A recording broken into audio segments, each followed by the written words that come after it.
In this video, I'm going to talk to you about evaluating residual income versus upfront bonuses and free equipment. This edition of the Merchant Sales Insight is sponsored by PayBright.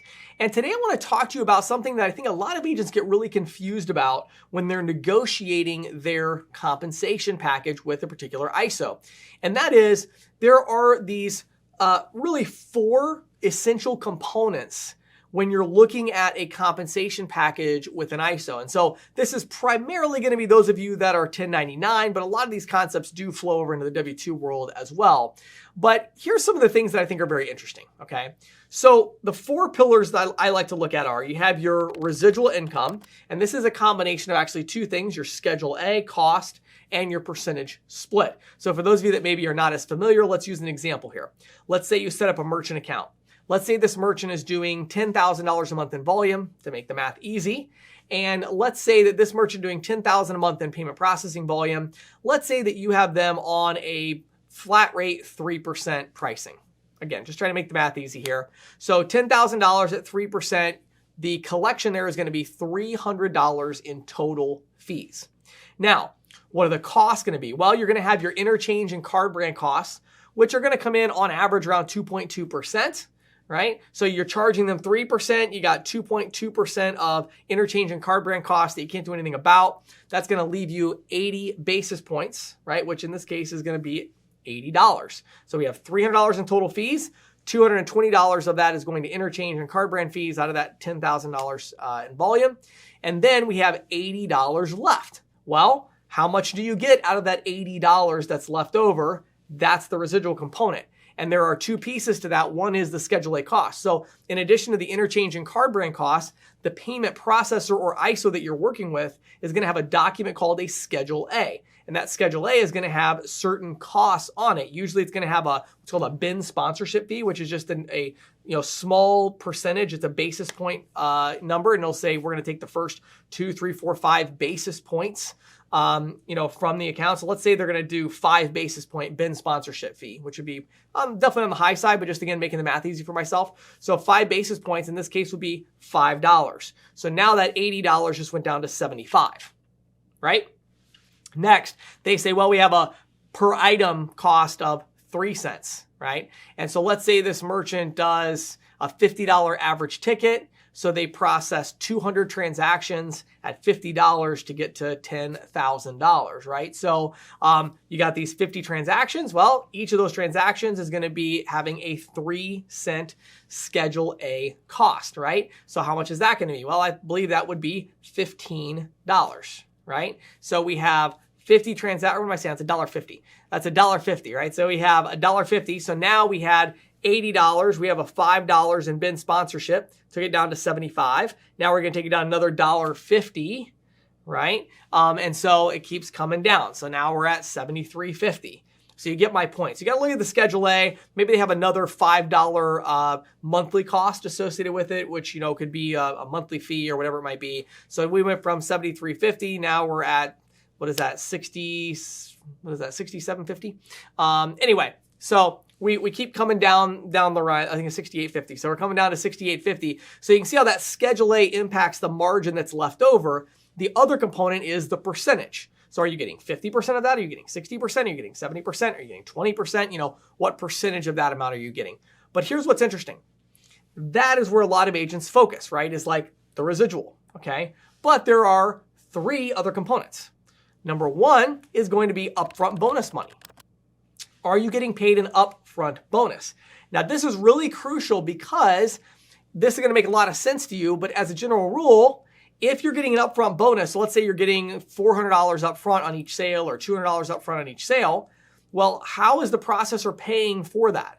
Well, what they're doing is they're giving you a lower residual split.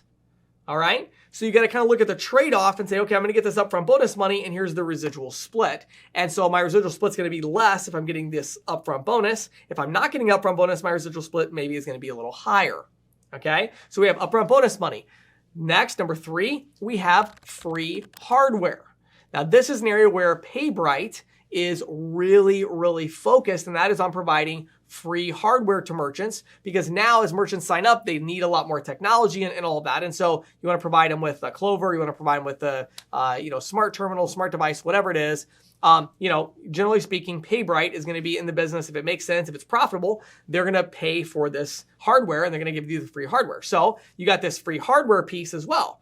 Now, if you're getting free hardware, you would expect that the processor is going to be making a little money off of the residuals, right? They want to get a return on their investment. So you got to put that into the calculation. So if you're looking at two companies, don't compare and say, well, this company gives me this amount of residual, this one gives me this amount of residual. Well, hold on. Does one of them provide you with upfront bonuses? Does one of them provide you with free equipment? Like, you got to take that into consideration. Finally, the third one, and possibly the most important actually, is the level of support and service, okay? So if I go and say, oh, this is going to be great, I'm going to get a 90% split with somebody, but you are not set up to do your own customer service, your own support, any of that kind of stuff, and they don't provide any upfront bonuses or any free equipment, and you're broke, you don't have a lot of money, you just got yourself a really nasty deal. You say, well, look how high my residual split is. That doesn't matter, because if your customers are not going to get support, then the merchants are going to cancel and you're going to get zero. 90% of zero is still zero, right? So instead you look at it and say, well, hold on a minute, wait a minute. What am I going to be able to get here, right? I want to make sure I have great support, both for myself and for my merchants. Maybe you also want some free equipment options, right? Because you don't want to be putting capital out. Maybe you don't need you don't need an upfront bonus. Like you're okay. You can do just building the residual. So you want to maximize that, but you do still want the free equipment. So that's what I'm saying. You got to think about these different things. So again, you got your residual, which is look at the Schedule A and look at the residual split. Then you got your free equipment options and your upfront bonuses. And those two are, of course, going to interact there. And you also have the support, because remember, it's not rocket science. You say, well, why does this company provide great support to the merchant and this one doesn't?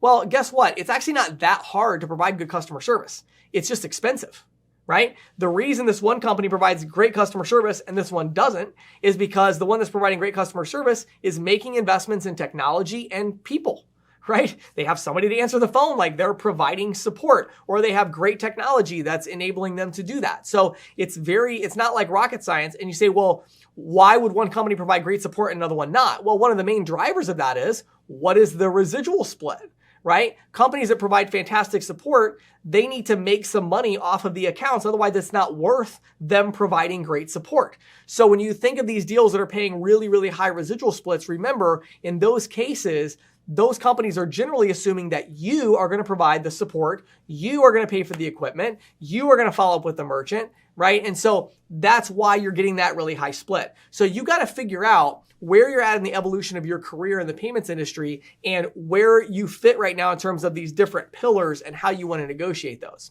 Now, our sponsor today, PayBright, let me tell you where they sit in all of this. They are really good on support, right? High support. Every time I talk to agents that work with PayBright, they're like, oh my word. They always pick the phone up right away for myself and for my merchants. So they're really high on support, really high on free equipment. They provide free equipment on probably a higher percentage of the accounts than anybody else that I know of right now. And so they're all about providing the free equipment so that, number one, you don't have to put capital out when you're signing a deal, right? But also because that way they control the process, they're able to deploy the equipment and all of that and maintain that support infrastructure.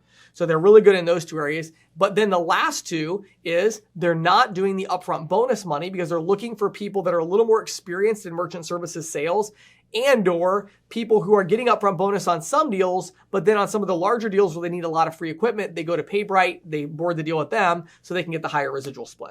Okay. Now the residual split is high, but again, they have to take into account these things of service and free hardware, right? Because those are both expensive things. So here's what I would tell you to do. Number one, check out PayBright. It's a sponsor. You can search for it, just like it sounds, PayBright. So check out PayBright. And I would also really encourage you to write down on a piece of paper these 4 pillars, look at the deal you have now, and think about it a little bit. And the next time you're talking to an ISO or a processor negotiating compensation, understand these various different ways that you can negotiate it and negotiate the best deal for yourself, not just in terms of just the residual or just the upfront bonus, but what's going to make the most sense for you in these trade-offs of upfront bonus, free equipment, and support, and how those might impact your residual split. My name is James Shepard. This has been a Merchant Sales Insight, and it was brought to you by Paperite.